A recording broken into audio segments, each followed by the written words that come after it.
Hi, I'm Janet Hegarty.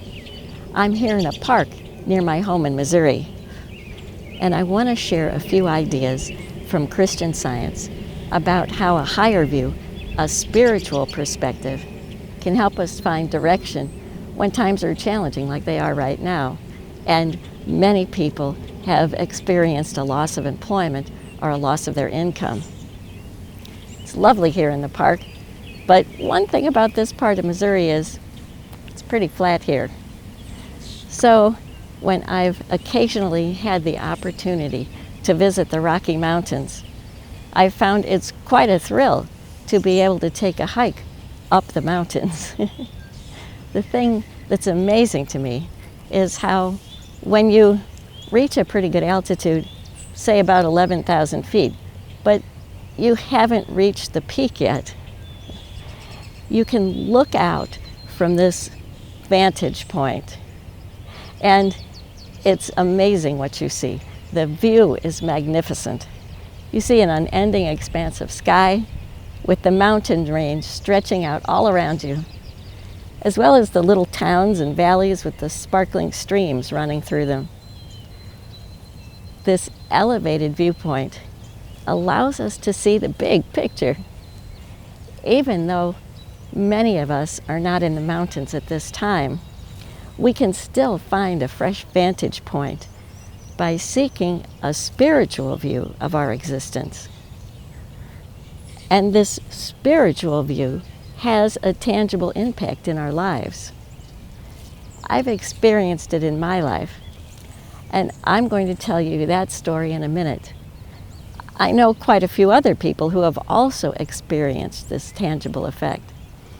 But in order to explain what this all means, let's start by considering what the life of Jesus shows us and how he gave us a great example of looking at life through a spiritual vantage point. And this shows us what's possible for us. Christ Jesus, who we read about in the Bible, always looked at things from a spiritual vantage point.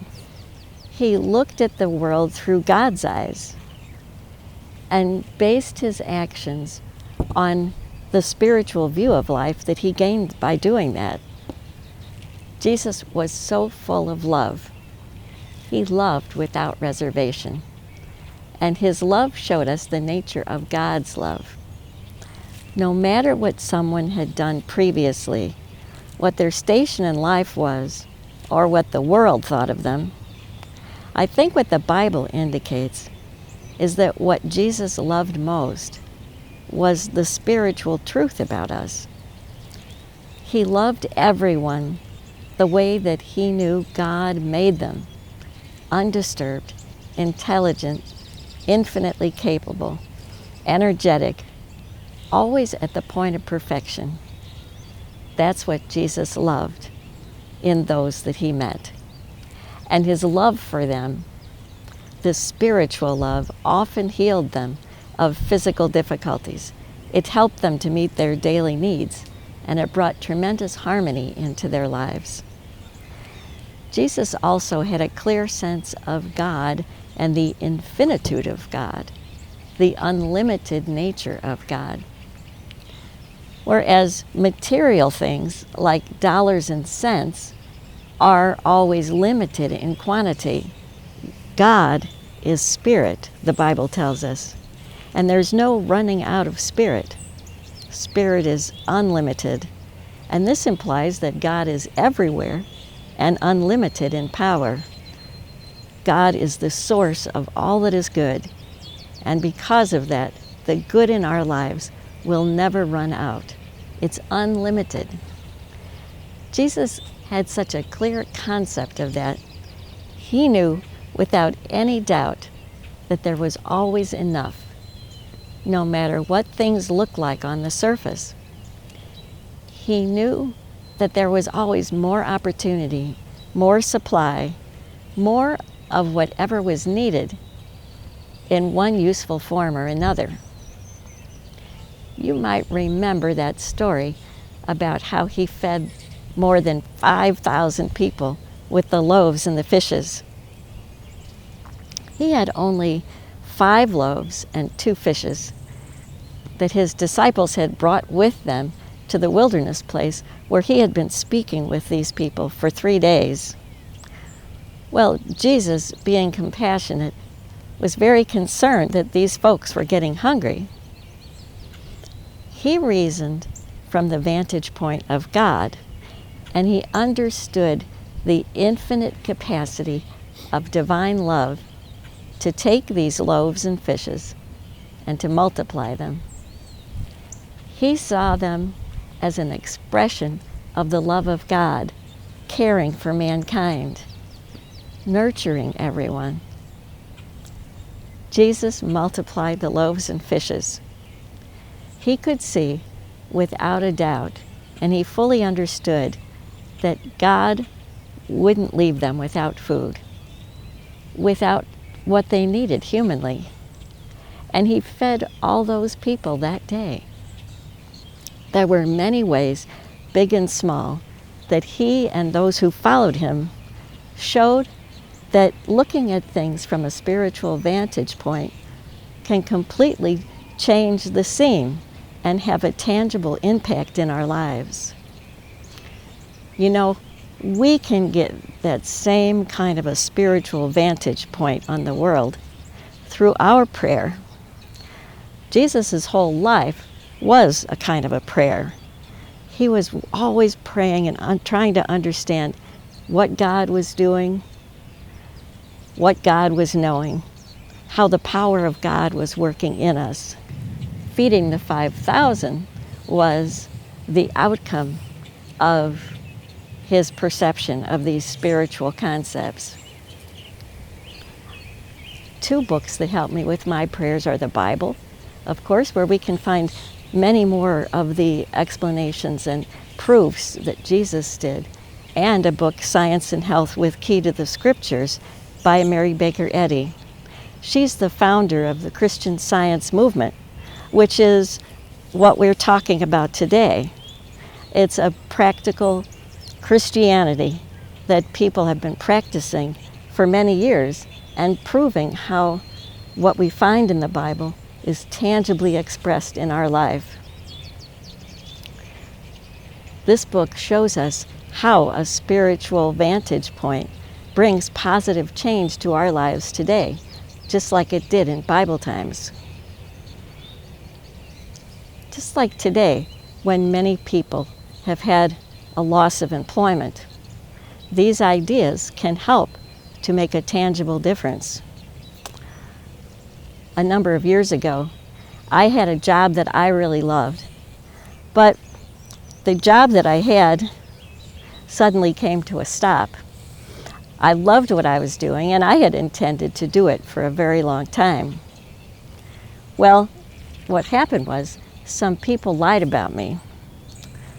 I don't have any idea why they did this, but the result of their lies was that the project that I was working on came to a sudden end, and I was out of a job. Well, you know, whether you lose a job because of stay-at-home measures or an economic crash or something more personal, these things can seem very difficult, you know. This was a very difficult time in my life, to be sure. But what I did was, at that time, is I prayed. And I prayed for quite a while. My prayers were along the line of seeking in the Bible and in Science and Health fresh ideas about what God does in our lives, about God's love for me and the power of God to uphold and provide good in my life. I just looked to see what the Bible was telling me about where good comes from, about how God provides for our practical needs. And I also searched to find out more about my identity, to find a higher sense of that identity, to discover my identity in the way that God was seeing my identity. Capable, wise, intelligent. Well, one day I was reaching out to God with all my heart, as you would reach out to your dearest friend to find some comfort. And I was hoping to find that spiritual vantage point. And that day, that vantage point came. The thought that came to me at that time, that was a fresh thought to me, was that even though unethical behavior had taken away my job from me, God had not stopped doing what God does and being what God is, all good. And I realized that this surface view of a job disaster didn't at all correspond with the spiritual view, which was that God had all along, even through the difficult week of prayer, been helping me and upholding His goodness in my life. Even right when the people were lying about me, God was upholding the goodness in my life. Jesus knew that God was the source of all being, and I was seeing a little bit more of it that day. Whether things are going well or things are not going well, God is doing all good. God doesn't send trouble in order to fulfill some long-term need. God is only good, always good, at all times and under all circumstances. And God's goodness is always positive. Even if injustice or unfair circumstances come along in your experience, God is still there.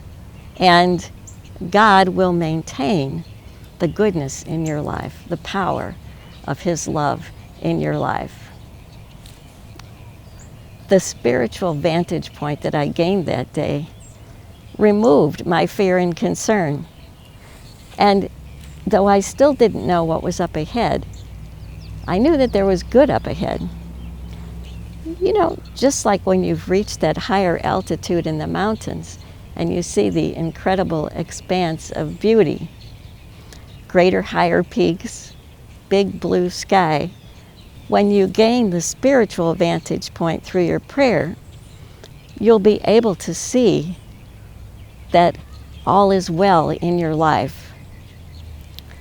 I could tell that, and I knew that by reasoning from this spiritual basis of what I was finding in the Bible and in science and health.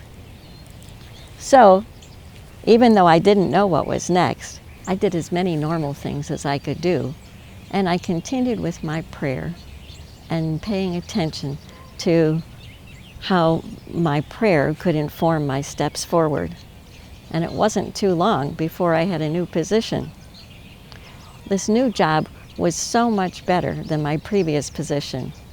The new work that came to me was wonderful. It allowed me to expand my skills and allowed for a lot of growth in the future, all of which I eventually had the pleasure of taking advantage.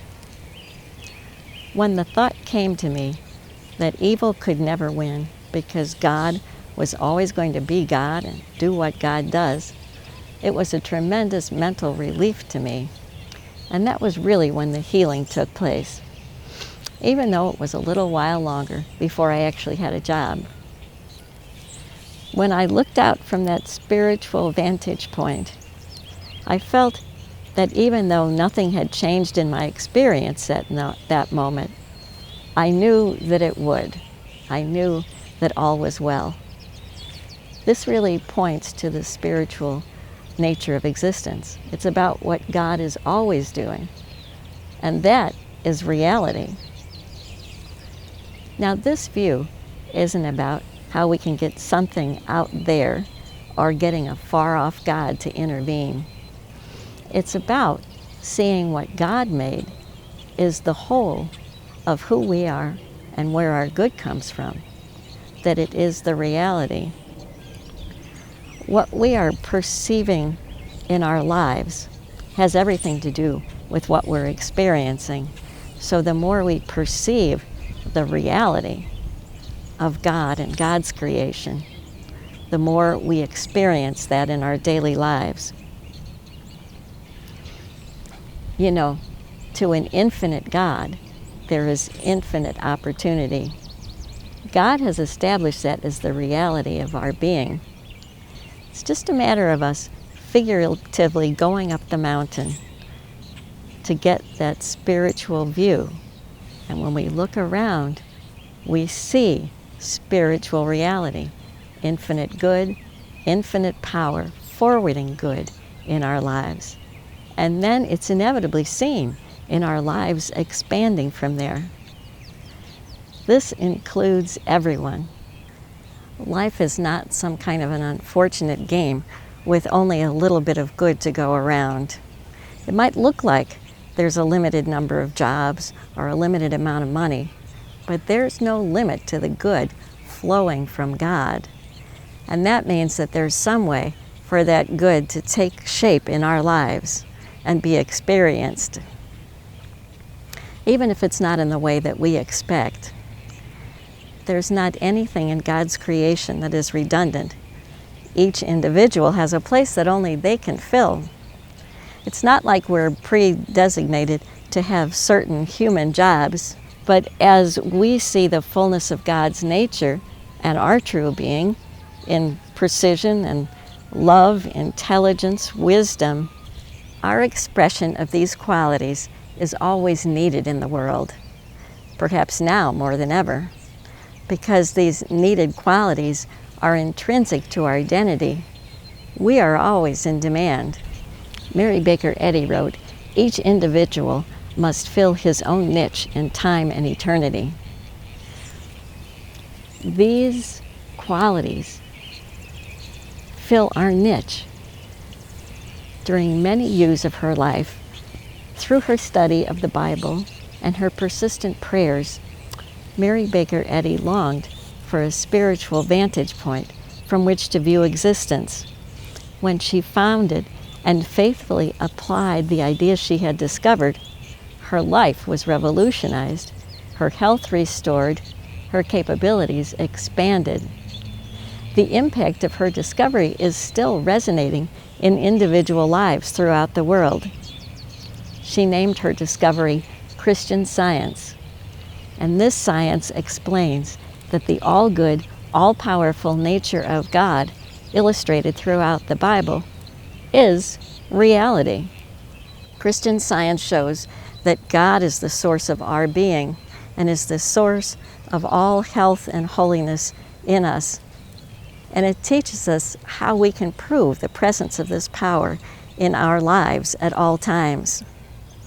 If you are ever tempted to believe that there is no reason to hope, don't believe it. Never accept the idea that you are in a hopeless situation, that there are not enough jobs to go around or not enough money. God is infinite, and that means that there are ample opportunities for everyone. We can perceive this as we study science and health in the Bible. We can get that spiritual vantage point and be lifted up step by step to the top of that mountain to see more and more of God's natural and unconditional love for us. Jesus proved this. He lived from that spiritual vantage point, and he showed us the possibility in people's lives. Science and Health explains how it's natural for us to prove it in our lives and even possible for us to help others. This is not just a hopeful idea. It is the way existence works. It is the reality of being that comes from an all-good, all-powerful, all-loving God. God does love you, and God has given you the ability to perceive and understand reality and to get the spiritual vantage point that you need to move your life forward in many ways.